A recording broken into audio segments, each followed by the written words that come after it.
I want to thank Square Enix for early access to Star Ocean Second Story R. I was provided with the game well ahead of release, which is always nice as I could play the game thoroughly.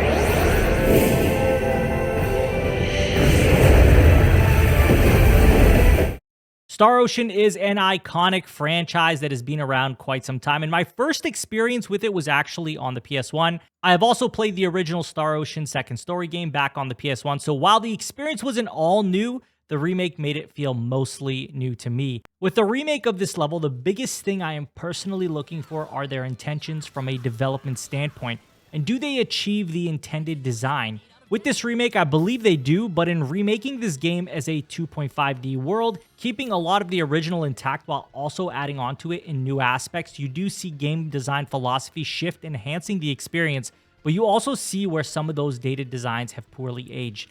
The game in itself is a good game for anyone who enjoys Japanese RPGs, especially for those who experienced the original and loved it. You will very likely enjoy this, but for newcomers, you may find the game hard, grindy, and at times keep you listening to dialogue for longer than you may like. The story is a good one as well, but this will depend on if you love these old school RPG stories of friendship and love. With that said, let's dive deeper into Star Ocean Second Story R. The story of Star Ocean allows you to choose which character you would like to start as, Claude C. Kenny or Raina Langford. Most of the story is the same, but it will differ in which points you start and select experiences that only those characters get to see. Claude is sent to investigate a mysterious dome discovered on planet Milokenia on orders of Ronix, his father and commanding officer. There he discovers an unfamiliar device which he interacts with, which causes him to disappear or transport to another world, where he meets and saves Raina from being attacked. This is where Claude's journey begins, and along the way, naturally we meet new and interesting characters and experience twists and turns that keep you on the edge of your seat. Overall, I actually enjoy the story, and although it's not my first time experiencing it, I still found it enjoyable nonetheless.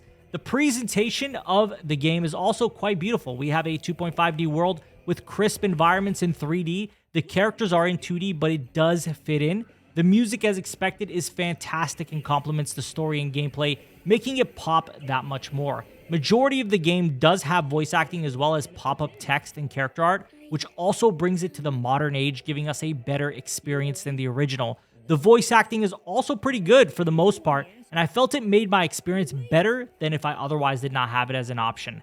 Now, the most important part of any game is the gameplay, and with Star Ocean, most of the gameplay elements that remain from the original actually translate pretty well in 2023.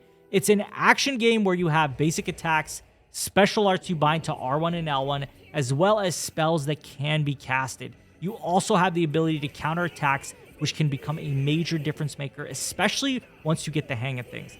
The goal in battle is to take out enemies. They will have a shield bar that, once broken, allows you to deal massive damage. Some enemies will have stat boosts tied to all monsters and must have shield breaks to break all enemies, and defeating the select enemy to disable all stat boosts.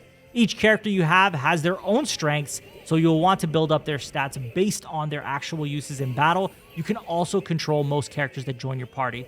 The gameplay is deep. There are a lot of layers to it, and while it does take some time to grasp the concepts, once you do, it clicks well and you can have a lot of fun. With that said, the game is difficult. Do not expect to fly through this game bashing the circle button.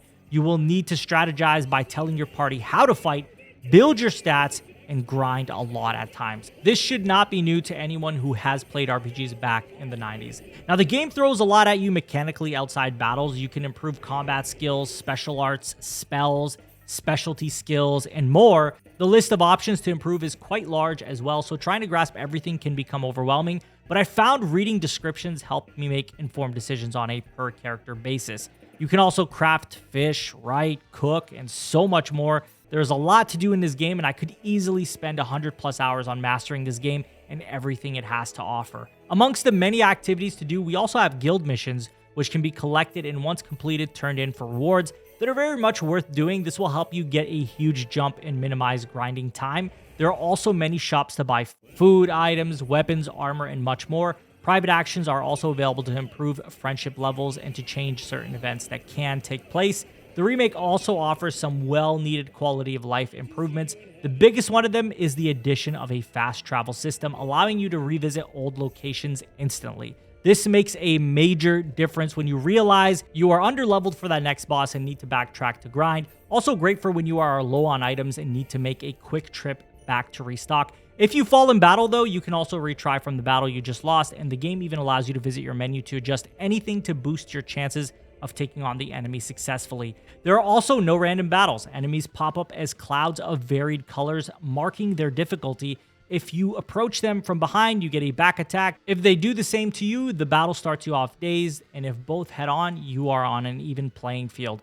Overall, the gameplay remains intact with many welcomed improvements. I liked a lot of what the gameplay does, but there are times where it felt extremely grindy because the next dungeon would have monsters that could wipe my entire team quite easily. This would result in me going grinding levels for 30 to 45 minutes and retrying. In 2023, this is uncommon, so having to do that again was nostalgic, but honestly was not something I would have been upset about if it didn't exist in the game.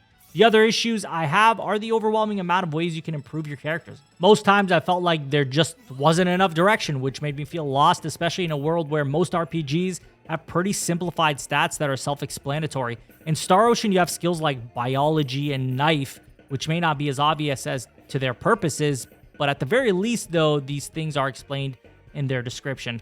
Overall, the gameplay is good, and with quality of life improvements, it does bring it to a point where it can be appreciated by those who have never played the original. As for bugs and performance, I'm happy to say I have not experienced any bugs, and the performance has been fantastic on my PS5. The game is not demanding, but in today's age, you just never know when you're going to get a buggy mess of a game. Star Ocean's second story arc does accomplish everything it sets out to do, but with that, it also keeps some of the dated aspects of the original while also bringing along new quality of life improvements. I enjoyed my time with Star Ocean and rated a 7 out of 10. I think this game is going to be incredible to you if you love the original, and I think for those experiencing it for the first time, there is a lot to like. Just understand that this game is not easy. Not even with the 3 difficulty levels, the easy difficulty will still give you a decent challenge. Let me know if you will be playing Star Ocean Second Story Arc, and don't forget to like the video if you enjoyed it, dislike the video if you did not enjoy it, and subscribe if you are new. Share the video to keep the community informed. I thank you all for watching. Take care.